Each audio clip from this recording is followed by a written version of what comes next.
verrons des vies totalement transformées. Notre thème de ce matin, c'est comprendre la nouvelle naissance. Comprendre la nouvelle naissance.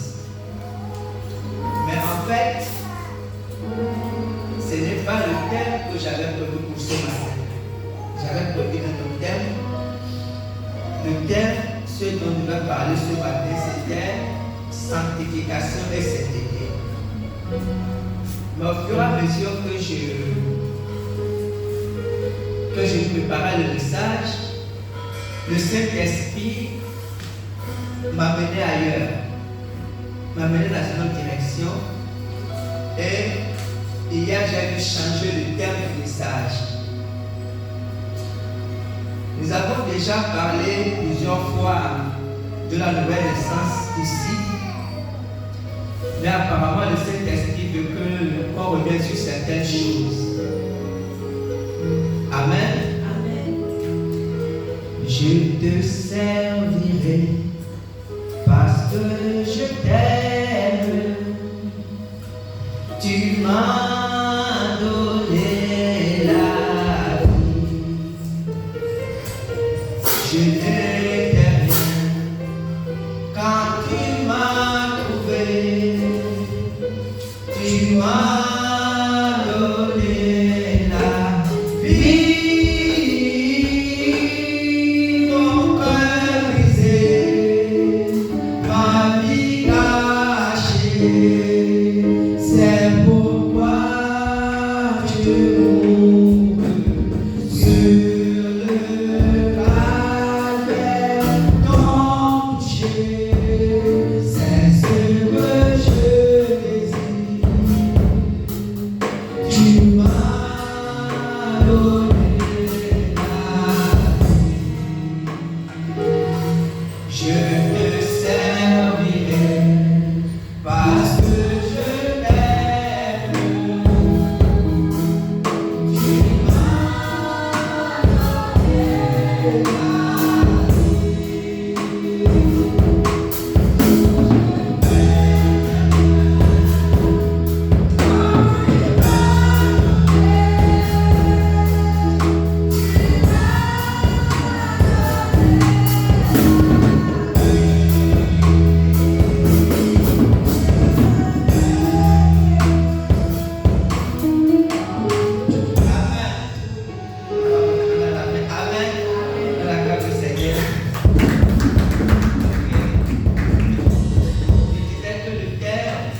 vie. C'est la sanctification.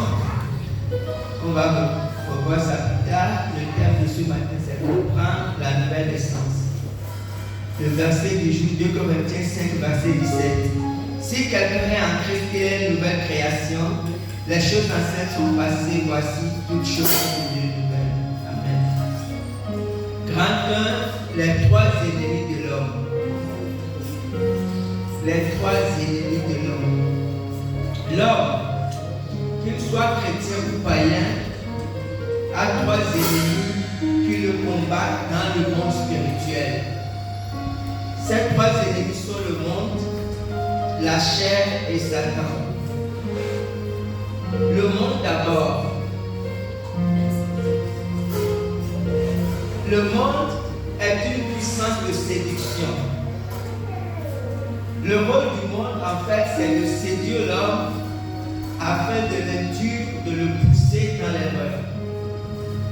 Matthieu 4, versets 8 à 10. Le diable transporta encore sur une montagne très élevée, lui montra tous les royaumes du monde et leur gloire et lui dit: je te donnerai toutes ces choses si tu te prosternes et m'adores.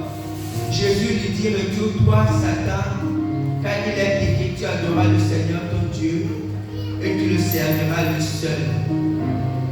Satan tentait Jésus pour séduire Jésus, lui a présenté la gloire des royaumes du monde. Il lui a dit: je te donnerai tout ça, toute la gloire du monde. Comprenez? Le monde, c'est la même chose que l'autre. Dans Genèse 13, verset 10 à 11, l'homme leva les yeux et vit la plaine du Jourdain qui était entièrement arrosée, avant que l'Éternel eût détruit Sodome et Gomorrhe. C'était jusqu'à toi comme un jardin de l'Éternel, comme le blé d'Égypte. Lot choisit pour lui toute la plaine du Jourdain et il s'avança vers l'Orient. C'est ainsi qu'il se sépara l'un de l'autre. L'histoire de Lot, pour ceux qui connaissent cette histoire, Lot qui était le neveu d'Abraham, à un moment donné, il y avait des disputes entre ses serviteurs et les serviteurs de son oncle Abraham, et ils ont jugé utile de se séparer pour éviter les problèmes. Et quand ils ont fait le choix, et puis que Lot a regardé et Lot a vu un endroit magnifique. La Bible dit que c'était comme un jardin de l'Éternel, c'était vraiment un endroit magnifique. Et Lot a choisi cet endroit parce qu'il était poussé par la convoitise de ses yeux. Il a choisi sans interroger Dieu. Et plus tard, ce choix s'est avéré un mauvais choix parce que toute sa famille, ce choix a fait en sorte qu'il perde sa famille. Donc le monde a cette puissance-là qui fait que les hommes de façon générale, les païens et les chrétiens aussi pour certains, courent après les choses du monde. Dans 1 Jean 2, verset 15 à 16, elle dit, n'aime pas le monde ni les choses qui sont dans le monde. Si quelqu'un aime le monde, l'amour du Père n'est pas en lui. Car tout ce qui est dans le monde, la convoitise de la chair, la convoitise des yeux et l'orgueil de la vie ne vient pas nous permettre du monde. Il est difficile, je dirais même pour le chrétien, c'est un verset qui est difficile pour le chrétien, parce que, surtout pour notre génération de chrétiens, vous savez, parce qu'il y a tellement de belles choses dans le monde, et quand la Bible dit à quelqu'un, je dirais à un chrétien qui n'aime pas le monde et les choses qui sont dans le monde, on comprend un peu mal ce verset. Je vais expliquer. Dieu n'interdit pas aux chrétiens d'avoir des maisons s'ils en ont les moyens, d'avoir des voitures, d'avoir, je ne sais pas moi, de l'argent, des costumes, des robes, des chaussures.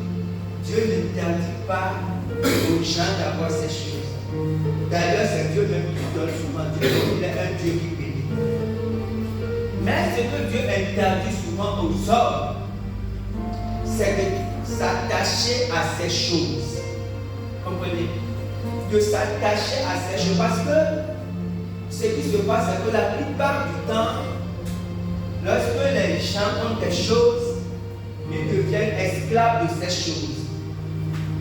Ils se battent, il y en a qui peuvent même tuer pour leur bien. C'est que si tu touches à leurs choses, et c'est ce qui est dangereux pour le chrétien. Lorsqu'un chrétien s'attache, on va dire au monde, aux choses du monde, l'amour de Dieu diminue dans son cœur. Parce qu'en fait, vous savez, il y a une guerre entre l'amour de Dieu et l'amour des choses du monde. C'est que lorsque on aime les choses du monde, l'amour de Dieu diminue dans notre cœur. Et lorsque le chrétien aime beaucoup Dieu, s'attache plus à Dieu, les choses du monde, comme ils deviennent un peu comme de la peau. Les deux sont contradictoires, les deux se combattent réciproquement. C'est pour ça que la Bible dit n'aime pas le monde. N'aime pas le monde ne veut pas dire de ne pas avoir les choses du monde. Si Dieu te fait grâce d'avoir des choses, tant mieux pour toi. Mais ce que Dieu dit, même si tu as beaucoup d'argent, c'est d'avoir l'amour de l'argent dans ton cœur.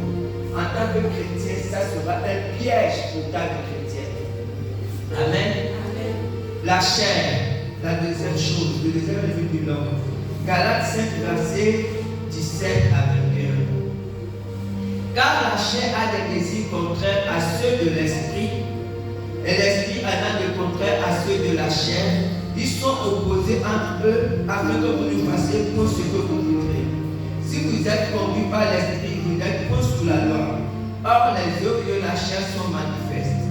Ce Ce sont l'impudicité, l'impurité, la dissolution, l'idolâtrie, la magie, les inimités, les querelles, les jalousies, les animosités, les disputes, les divisions, les sectes, l'envie, l'ivrognerie, les excès de table et les choses semblables.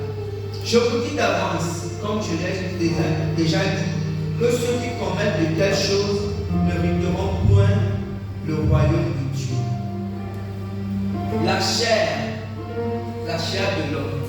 Vous savez, la chair est une puissance de désir.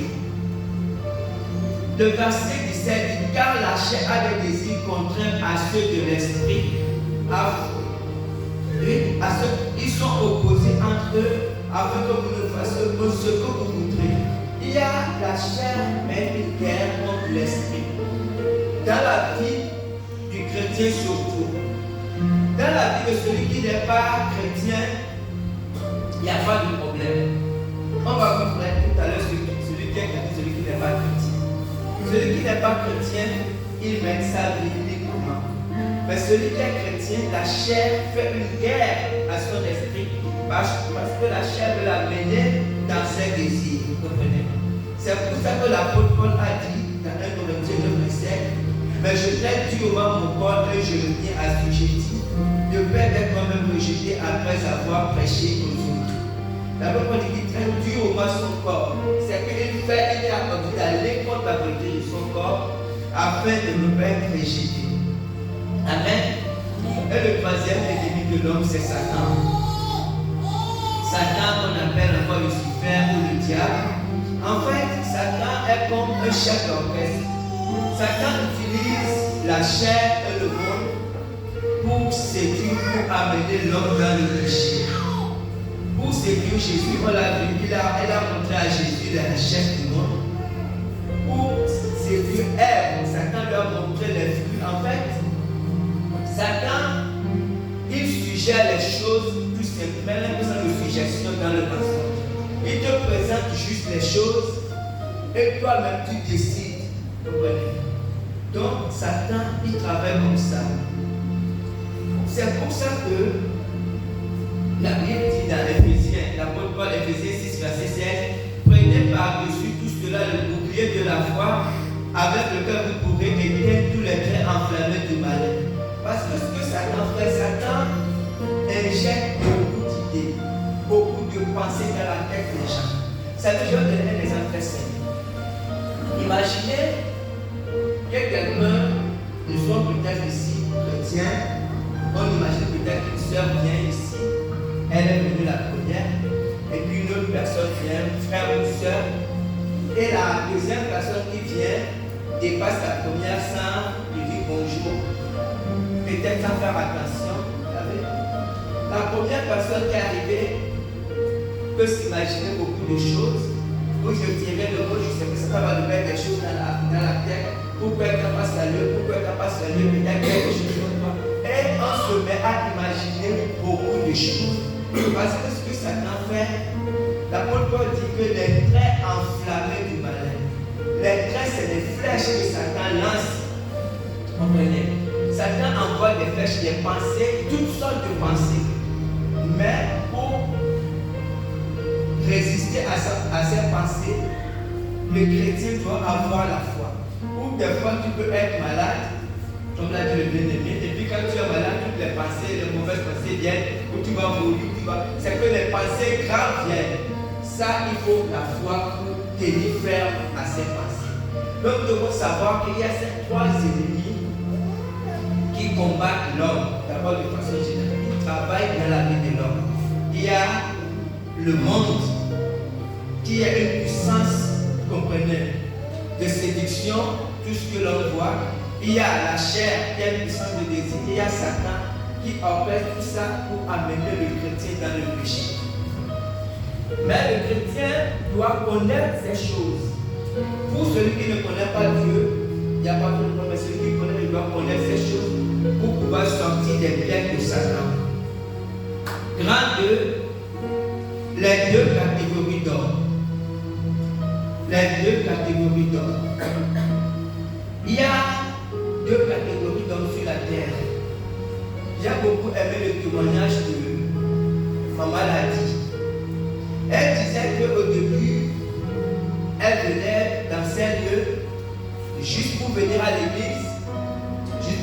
sache qu'elle aussi elle vient d'église. Mais bizarrement, indépendamment d'elle, je dirais même à son insu, quelque chose a commencé à se passer dans son cœur. Comprenez? Et ce quelque chose qui a commencé à se passer dans son cœur est en train de grandir. Je vais lui faire comprendre ça, je vais lui expliquer ça. Comprenez? Ça vaut pour elle, elle va le comprendre et ça vaut aussi pour les autres. Vous savez, sur terre, il y a deux catégories d'hommes. Il y a l'homme naturel. Quand je dis catégorie d'hommes, je parle vu par Dieu. Quand Dieu voit les hommes, quelles que soient les nationalités, quels que soient les pays, quand Dieu voit les hommes sur la terre, quand les démons voient les hommes sur la terre, ou quand les anges voient les hommes sur la terre, ils ne voient que deux catégories d'hommes. Il y a d'un côté ce que la Bible appelle l'homme naturel, qu'on va voir tout à l'heure, et il y a de l'autre côté ce que la Bible appelle enfant de Dieu, ou l'homme régénéré, ou celui qui est né de nouveau. Vous savez, mais en réalité, entre ces deux catégories d'hommes, ce n'est pas que celui qui est enfant de Dieu ait une qualité ou fasse quelque chose d'extraordinaire plus que l'homme naturel. Non. La différence entre les deux, en fait, c'est la grâce de Dieu.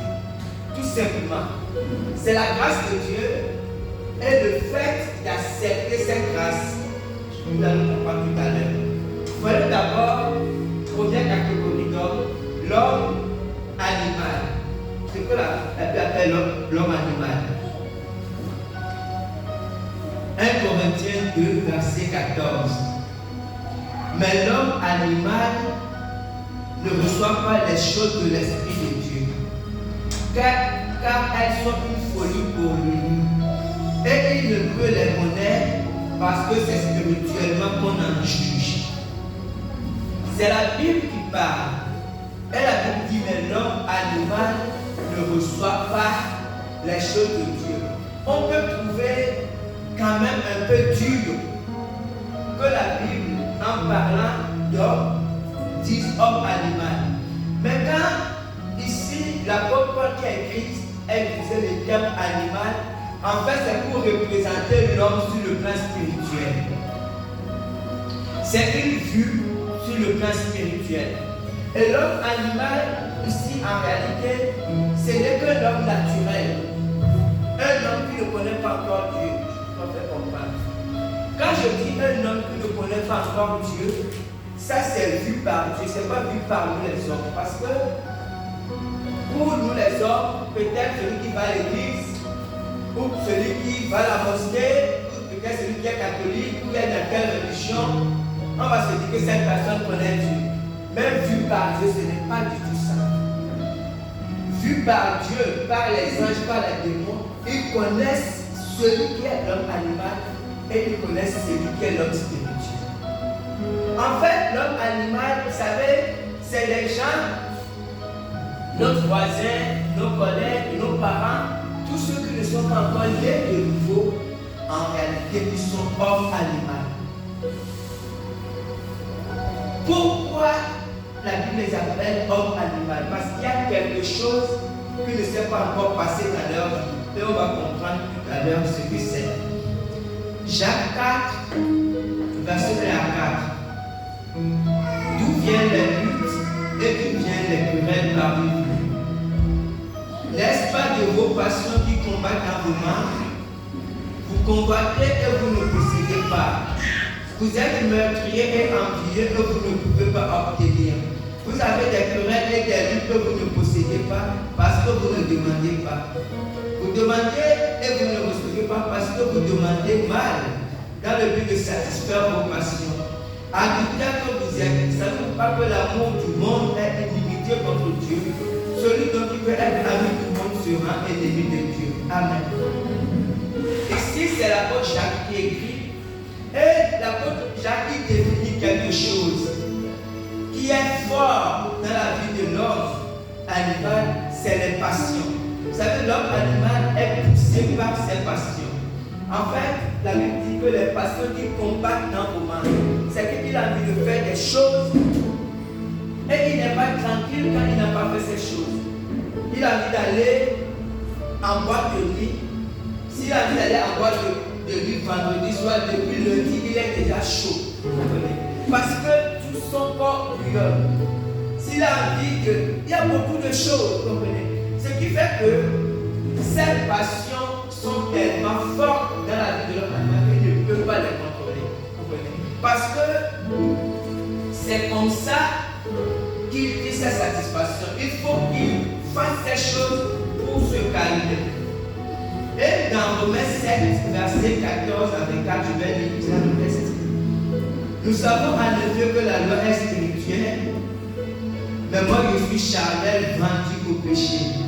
Car je ne sais pas ce que je fais, je ne fais pas ce que je veux, et je fais ce que je hais.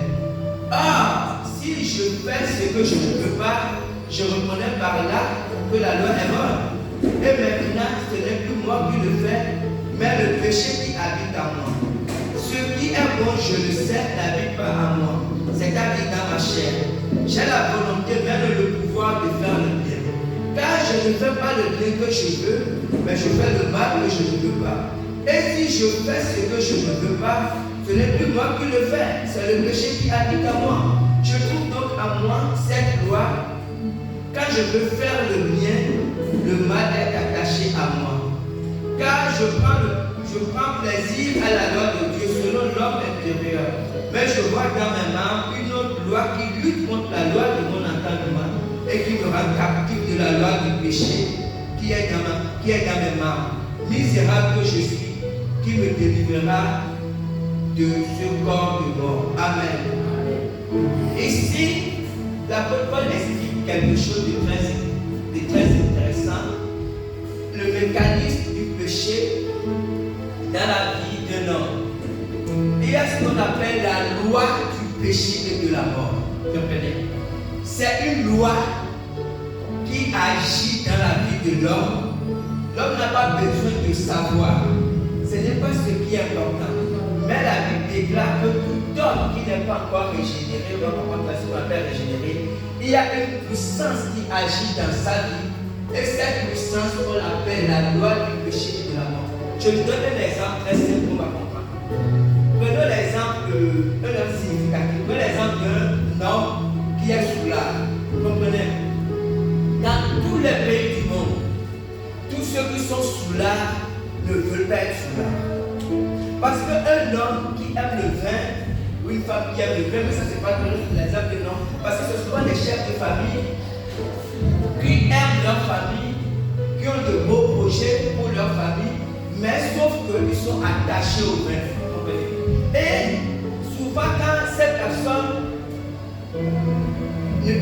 boit le vin, il peut rentrer à la maison, il passe dans sa femme, il fait déjà avec ses enfants, et après il a dit que je vais plus recommencer, mais le lendemain il va me faire exactement la même chose. Pourquoi? Parce que ce n'est pas que cet homme, vous comprenez, veut continuer à boire le vin. Il veut de toute cette force sortir du vin, mais il n'a aucune puissance sur le vin. En fait, le vin est plus puissant que lui. J'ai donné l'exemple du vin, mais ça peut être la colère. Vous comprenez, il y a des gens, quand ils se mettent en colère, ils deviennent incontrôlables. Ça peut être autre chose. Ça peut être l'argent. Il y a des gens, quand ils sont devant l'argent, ils pètent. C'est que la Bible appelle cela la loi du péché et de la mort. C'est une puissance qui agit ou d'autres peuvent être l'ambiance. C'est qu'il y a des gens, quand c'est l'ambiance là, ils peuvent comprendre. Ils sortent de la maison. On peut prendre l'exemple d'une femme mariée qui aime la vie. Elle peut sortir de la maison à 18h, elle revient le lendemain. Pourquoi? Elle le fait, mais c'est l'ambiance. Pourquoi? Parce qu'il y a cette cause que quand elle est dans le elle ne se contrôle plus. La Bible appelle ça la loi du péché et de la mort. Et l'apôtre Paul dit ici que mais je sais ce qui est bien et je veux faire ce qui est bien, sauf que lorsque je veux faire ce qui est bien, il y a quelque chose qui m'oblige à faire ce qui est mal, en fait à faire ce que je ne veux pas faire. Et Paul dit mais si je fais ce que je n'ai pas envie de faire, donc en fait ce n'est plus moi qui fais ça, c'est quelque chose qui fait ça dans mon corps. C'est exactement ça, comprenez? La loi du péché et de la mort. Et cette loi agit sur tous les hommes adamiques. Tout homme, comprenez? tout homme qui n'est pas né de nouveau, qui n'est pas régénéré, est dans cette catégorie. Cette loi agit sur, vous savez, souvent, dans certaines religions, je ne vais pas citer la religion pour ne pas dire là, les gens pensent que quand Dieu va juger les hommes, Dieu va les juger, ou Dieu va juger les hommes, a dit que bon, le dimanche 2 mars, tu as fait ceci, ou tu t'es bagarré, ou tu as... Non, le jugement de Dieu ne va pas concerner les actes qu'on pose. Ce que tu as fait hier, ce n'est pas ça. Le jugement de Dieu sera fait seulement en fonction des natures. Tu as accepté Jésus, tu possèdes, tu n'as pas accepté, tu vas en enfer. Dieu, ce n'est pas le détail des péchés. Ce n'est pas ça qui intéresse Dieu. C'est un problème de nature. Les gens qui acceptent Jésus, on va voir tout à l'heure, ils vont directement parce qu'ils sont déjà en la nature de Dieu. Ceux qui n'ont pas accepté Jésus sont là en la nature adamique, ils vont directement en enfer. Dieu n'a pas besoin de comprendre. Donc c'est pour ça qu'il y a ces deux catégories d'hommes sur la terre. Donc l'homme adamique, ce n'est pas une affaire de religion. Vous savez, c'est là où les gens se sont trompés. Même la religion juive, la religion que Dieu a donnée à Moïse, les pharisiens, Jésus leur a dit non, vous êtes dans l'erreur. Ce n'est pas une affaire, parce que c'est quoi la religion? Vous savez, la religion, c'est comme nous ce matin. Dans la religion, les gens essaient de faire des choses pour plaire à Dieu. En fait, les gens essayent de changer, mais aucun homme ne peut changer pour plaire à Dieu. C'est impossible. Aucun homme ne peut plaire à Dieu. Cela n'existe pas. Le seul homme qui pouvait plaire à Dieu, c'est Jésus. Je vous explique pour qu'on comprenne bien. Parce que c'est la base de la vie chrétienne. Quand on ne comprend pas ça, on n'a rien compris. Le seul homme, quelque homme, parce que Jésus est venu sur la terre, il est homme.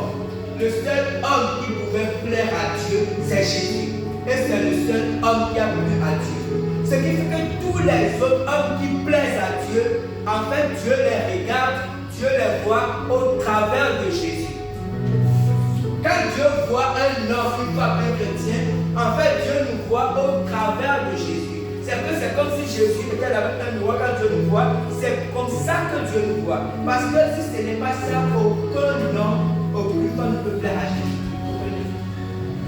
Maintenant, quand un homme régénéré, c'est quoi un homme régénéré? Je disais qu'il y a deux catégories d'hommes. Là, j'ai parlé de l'homme animal. Maintenant, l'homme régénéré, c'est ce que l'apôtre Paul a dit dans le verset de base. 2 Corinthiens 5:17. Paul a dit que si quelqu'un est en Christ, il est une nouvelle création. Comprenez? Une nouvelle création. Les choses anciennes sont passées et voici, toutes choses sont devenues nouvelles. Vous savez, l'homme régénéré, la femme régénérée, c'est la même chose. On peut dire l'homme né de nouveau, la femme née de nouveau. C'est une autre personne totalement que Dieu a créée. Je vais aller pas à pas. Je disais au début qu'en fait, la différence entre les deux, entre l'homme animal et l'homme régénéré, ce n'est pas que l'homme régénéré ait fait quelque chose pour mériter ça. En fait, c'est la grâce de Dieu. C'est quoi la grâce de Dieu? Je vous explique. Papa Laurent a fait un témoignage. Il a dit qu'il est parti au débarcadère et il était seul. Et quand il était seul, une pensée lui est venue de lire la Bible. Et il a commencé à lire la Bible. Vous savez, lorsque un homme, un jeune homme est seul, il est assis et une pensée lui vient de lire la Bible, c'est déjà anormal pour un être humain. Parce que lorsqu'un jeune homme est assis seul, la pensée qui lui vient naturellement, c'est chercher s'il n'y a pas une femme à côté ou chercher s'il n'y a pas le vin à côté. Attends, il va dire la Bible pour chercher quoi? Comprenez bien, c'est très important ce que je dis. Un homme normal, comme on dit, quand il est quelque part, il s'ennuie, ou il cherche le vin, ou cherche la femme, ou peut faire du sport, il va lire la Bible, là c'est déjà pas normal. Ça veut dire que quand un homme a la pensée de lire la Bible, c'est forcément Dieu qui lui parle. Comprenez? C'est déjà Dieu qui lui parle. Et c'est ce qu'on appelle la grâce. Mais quand Dieu lui parle, c'est que Dieu, vous savez, Dieu ne parle pas à tout le monde. C'est ce que je ne comprends pas. Dans le monde, il y a des gens qui sont des rois, il y a des gens qui sont des ministres, des chefs d'État, tout ce qu'ils veulent, qui sont riches. Mais Dieu choisit de parler à certaines personnes. Comprenez que c'est très important. Dieu choisit de parler à certaines personnes. Ça, c'est déjà ça. C'est qu'on dit la grâce. Maintenant, quand Dieu parle à la personne est libre de refuser ou d'accepter. Si la personne refuse, Dieu le laisse tranquille. Maintenant, c'est quand la personne accepte que Dieu avance avec lui.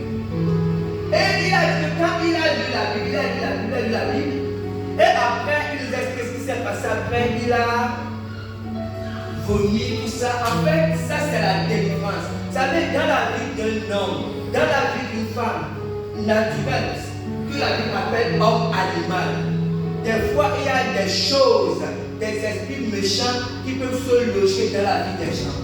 Les esprits méchants, des fois, ça vient des parents ou qui contrôlent les familles. Et ces esprits méchants agissent dans la vie des gens.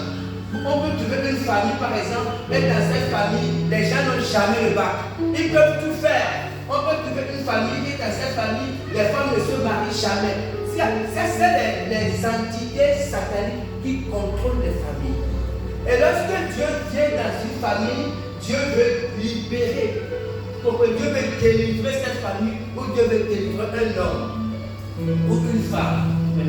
Et Dieu s'approche, vous savez, des fois c'est une voie négligeable. Et quand plus on écoute la voix de Dieu, cette voix, et plus on fait, parce qu'il y a des choses, on écoute la voix et il faut qu'on obéisse à cette voix. C'est là la différence.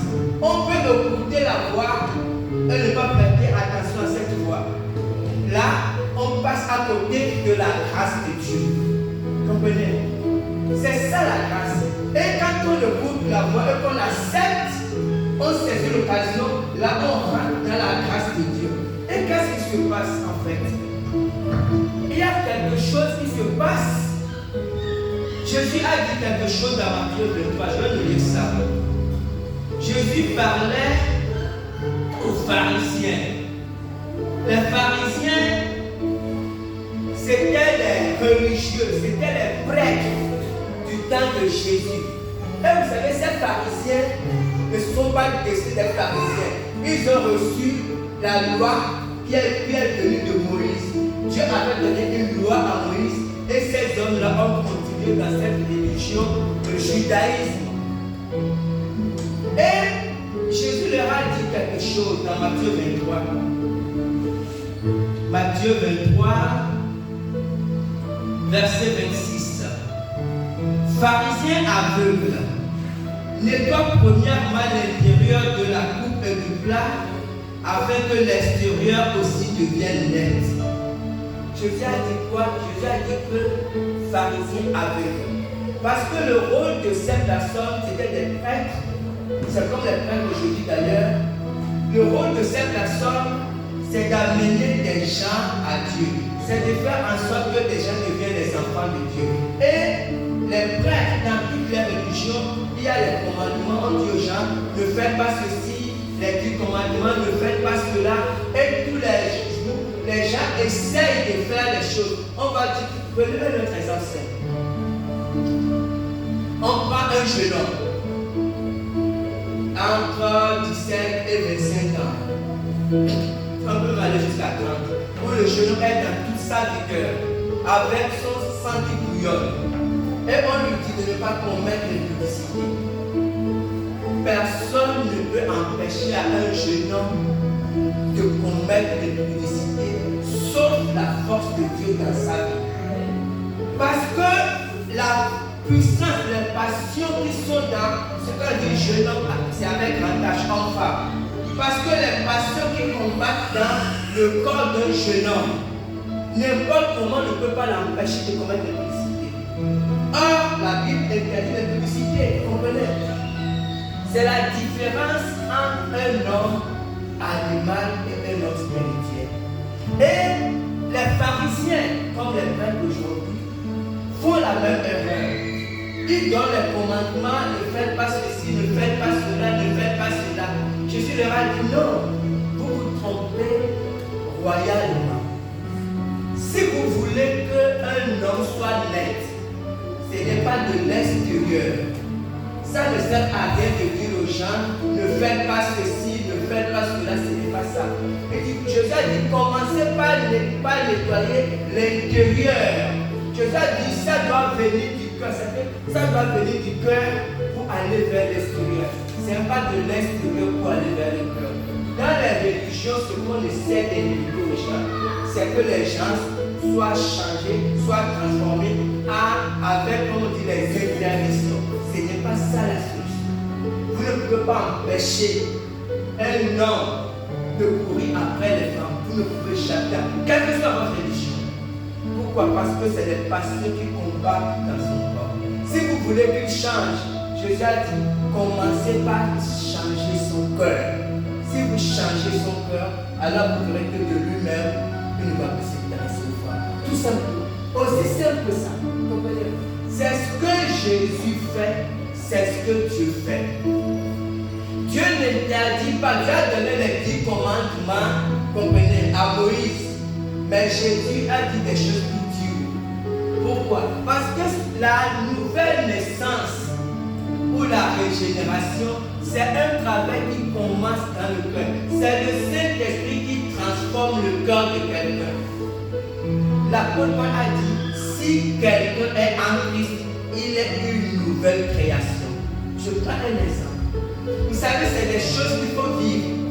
Maman a dit à témoigner parce que c'est ça, c'est son histoire. Vous savez, c'est des gens qui ne peuvent connaître. Parce que l'apôtre Paul qui parle, qui a écrit, il savait qu'il était avant l'apôtre Paul. Et il a dit ce qu'il est devenu. Et il a dit non, si quelqu'un est en Jésus, c'est une nouvelle personne. Ce que cette personne était avant, ceux qui l'ont connu. Et si cette même personne le voit 5-10 ans après, ils vont dire non, ce n'est plus toi. Parce que cette personne a été totalement transformée dans son cœur, dans ses désirs, dans ses passions. C'est que c'est une personne qui aimait, on va dire quoi, qui peut-être aimait avant des choses, mais aujourd'hui, ce que la personne aime, c'est Dieu.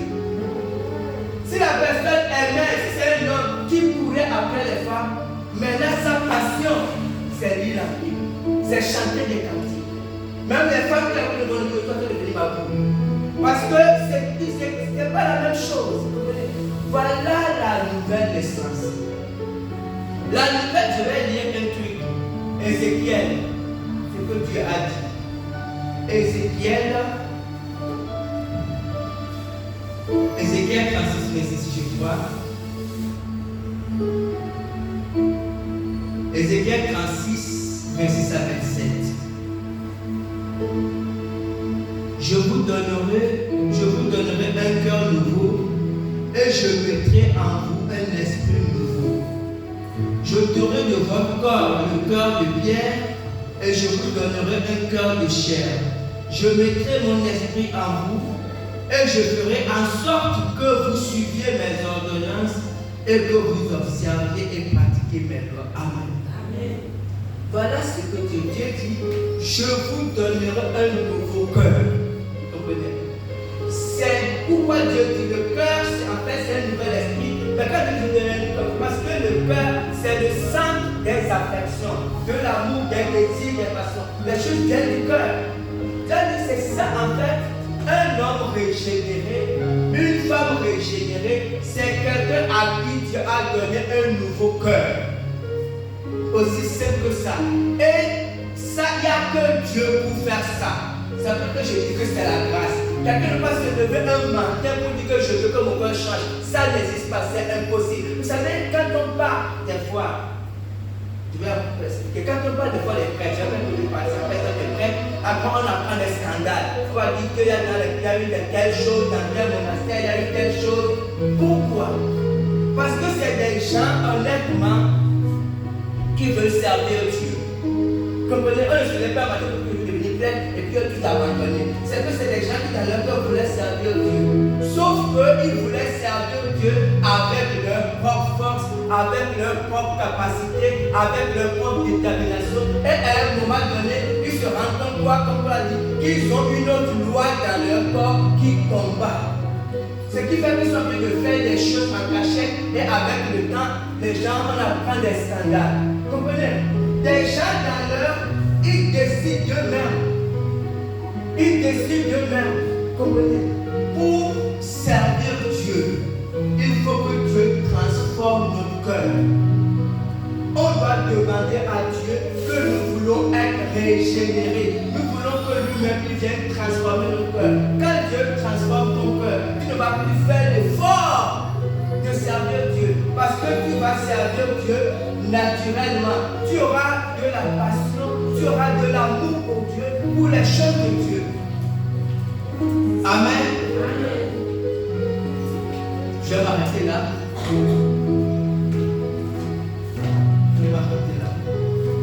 Je pense qu'on a compris l'essentiel. Que ce qui est important, ce qui est très important,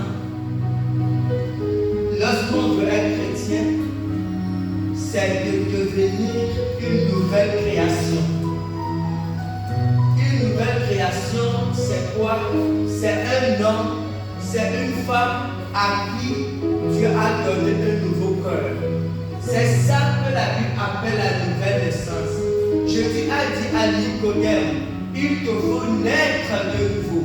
En d'autres termes, il faut que ton cœur soit changé. Tant que le cœur n'est pas changé, on va faire beaucoup d'efforts dans la chair, mais on va retomber dans les mêmes travers. On va voir qu'on fait beaucoup d'efforts pour servir Dieu, mais on va toujours faire les mêmes choses. Vous savez, des fois, on peut être triste parce qu'on essaye. Non, on n'a pas besoin d'essayer de toute notre force. Nous devons demander à Dieu, Seigneur, donne-moi un nouveau cœur. Donne-moi un cœur qui t'aime. Donne-moi un cœur attaché à toi. Un cœur qui fait ta volonté. Seigneur, je veux naître de nouveau. C'est ça la base de la vie chrétienne. Et quand on est né de nouveau, c'est qu'on devient une nouvelle création, une nouvelle personne.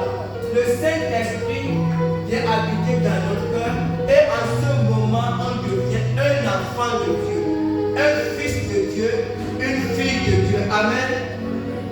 Que Dieu bénisse sa parole.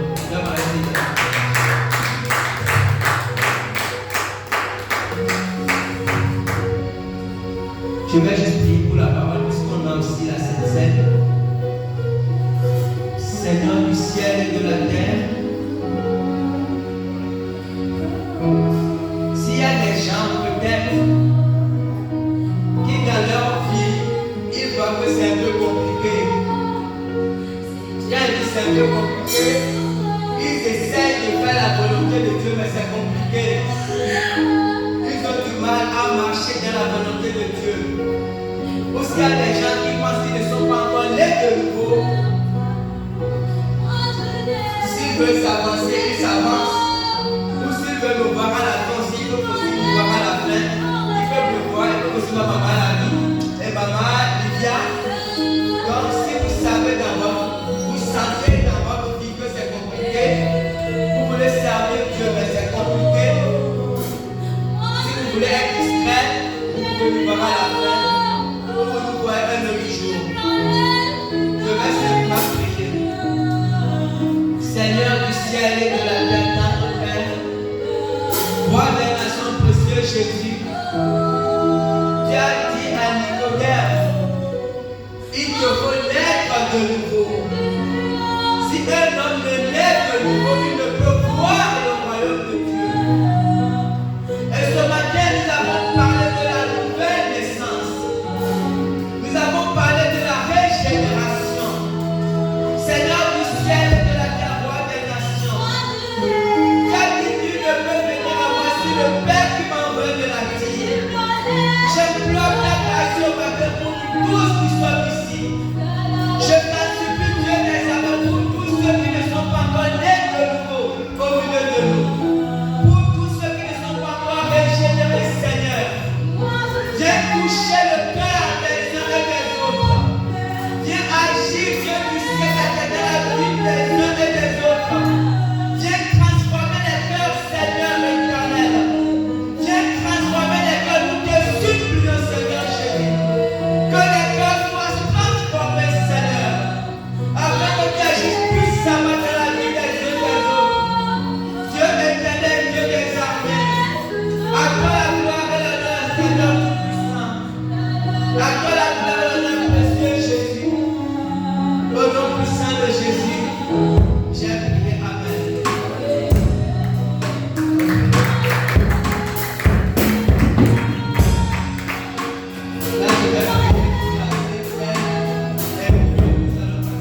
partageons ce pain et ce jus de raisin, Seigneur, nous pensons à ta mort et à ta résurrection, à ton corps, Seigneur, qui est délivré pour nous, et à ta résurrection qui nous donne la vie.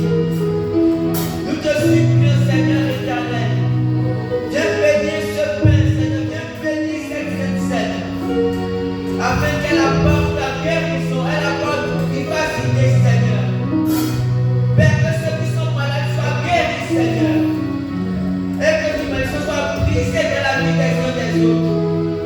À toi la gloire, Dieu éternel, Dieu des armées. Au nom puissant de Jésus. Amen.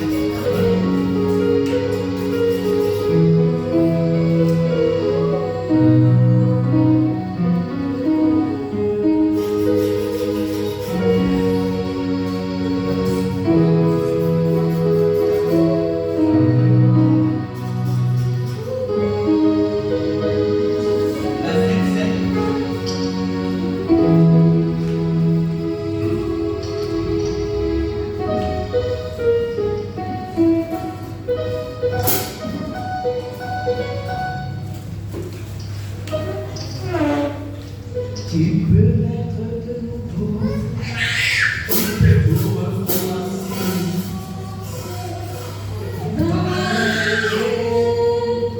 La vie passée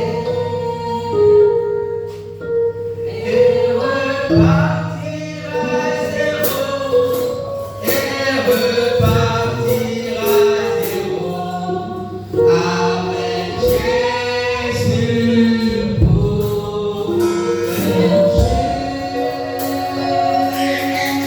Je